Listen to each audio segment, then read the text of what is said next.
Ar Rahim. Today we will discuss acceleration motion, accelerated motion. Acceleration की definition first हम पढ़ते हैं.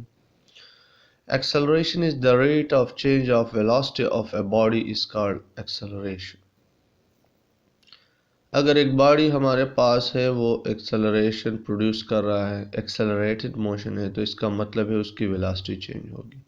For example एक कार है, उसकी इनिशियल वेलोसिटी है 5 मीटर पर सेकंड टुवर्ड ईस्ट, और उसी डायरेक्शन में उसका वेलोसिटी जो है वो 5 से 10 हो जाए. कुछ टाइम बाद जब स्पीडोमीटर एक्सेलरेटर हम लगाते हैं तो उसकी स्पीड ज़्यादा बढ़ जाती है, वो 10 हो जाती है, फिर 10 से 20.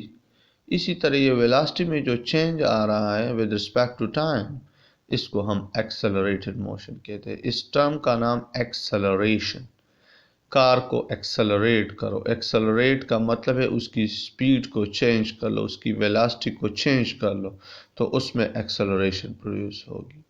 तो acceleration is the rate of change of velocity.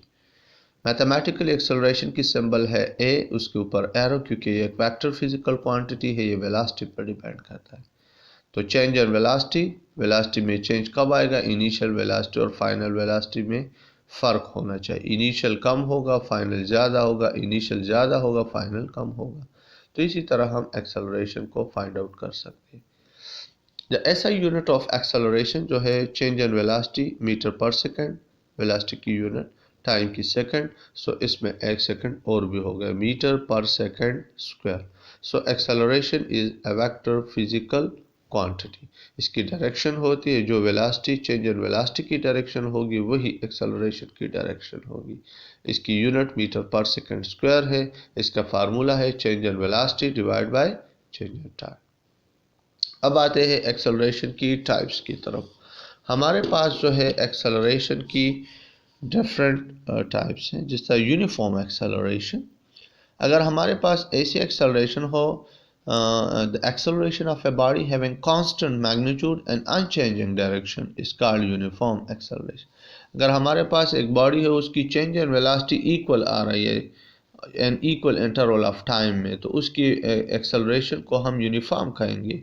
इसका ये मतलब हो कि इसका एक्सेलरेशन इस पॉइंट का हमने फाइंड आउट किया, फिर इस पोजीशन का, फिर इस पोजीशन, तीनों पॉइंट्स में हमारी एक्सेलरेशन सेम आ रही है. फॉर एग्जांपल 1 मीटर पर सेकंड स्क्वायर, यहाँ पर भी 1 मीटर पर सेकंड स्क्वायर, यहाँ पर भी 1 मीटर पर सेकंड स्क्वायर, और डायरेक्शन भी सेम है. तो इसको हम जो है वो यूनिफॉर्म एक्सेलरेशन कहते हैं. कि the acceleration of a body having constant magnitude, constant magnitude 1 है, and unchanging direction, same direction में जा रहे, स्ट्रेट लाइन मोशन है, तो फिर ये यूनिफॉर्म एक्सेलरेशन होगी.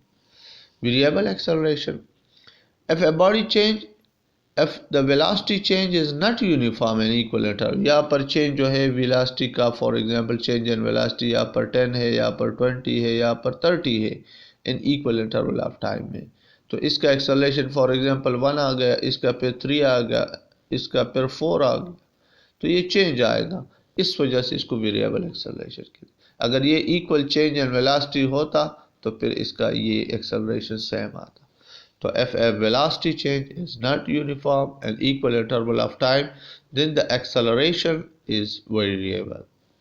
अब आ जाए instantaneous acceleration, तो वही है, the change in velocity जो है वो delta T approach to zero बहुत कम टाइम में, इन 1 इंस्टेंट में आप निकाल ले, उस रेशो का जो एक्सेलरेशन आएगा वो इंस्टेंटेनियस एक्सेलरेशन हो.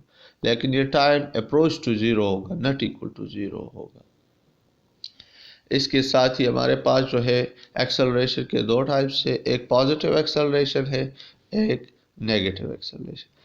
If the magnitude of the velocity is increases with respect to time, इसका मतलब ये हो गया कि फॉर एग्जांपल हमारे पास जो है, अगर वेलोसिटी जो है उसकी मैग्नीट्यूड इंक्रीज है with respect to time increases, तो उसको पॉजिटिव एक्सेलरेशन की. इसकी मैं आपको इस तरह एग्जांपल है, एक बॉडी है, उसकी इनिशियल वेलोसिटी 5 मीटर पर सेकंड है, कुछ टाइम बाद उसकी वेलोसिटी 10 मीटर पर सेकंड, फिर 30 मीटर पर सेकंड, इस तरह इंक्रीजिंग ऑर्डर में है. तो इसका चेंज जब हम निकालते हैं फाइनल वेलोसिटी माइनस इनिशियल, ये पॉजिटिव में आता है. इस वजह से इस एक्सेलरेशन को, इसमें भी वेलोसिटी चेंज हो रही है, इस वजह से ये एक्सेलरेशन है लेकिन पॉजिटिव है. Negative acceleration if the magnitude of the velocity is decreases with respect to time. If a magnitude of the velocity is decreases with respect to time, تو پھر بھی ایکسلریشن پیدا ہوئی. ویلاسٹی تو چینج ہو رہی ہے لیکن یہ نیگیٹو ہوگی. فار ایگزامپل ایک کار ہے، اس کی انیشیل ویلاسٹی 10 میٹر پر تھے، اچانک بریک اپلائی کیا تو اس کی فائنل ویلاسٹی 10 سے 5 ہو جاتی ہے. تو اس کا چینج جب ہم نکالتے ہیں فائنل مائنس انیشیل تو مائنس میں آتا ہے، نیگیٹو میں. تو اس وجہ سے اس کو نیگیٹو ایکسلریشن کہتے ہیں، اس کو ریٹارڈیشن بھی کہتے ہیں، اس کو ڈیسلریشن بھی کہتے ہیں. ٹھیک ہے. تو یہ ڈیسلریشن کب پروڈیوس ہوگی؟ جب انیشیل ویلاسٹی سے فائنل ویلاسٹی کم ہو. اور وہ کب ہوتا ہے؟ جب ہم بریک اپلائی کرتے ہیں. جب ہم ایکسلریٹر اپلائی کرتے ہیں تو ہماری چینج پازیٹیو میں آئے گی. جب ہم بریک اپلائی کرتے ہیں کار میں تو ہماری چینج نیگیٹو میں آئے گی. اسی طرح آج کے ٹاپک میں ہم نے ایکسلریشن کو کافی ڈیٹیل سے پڑھا اور اس میں ہم نے ایکسلریشن کی ٹائپس بھی پڑھے. اللہ حافظ.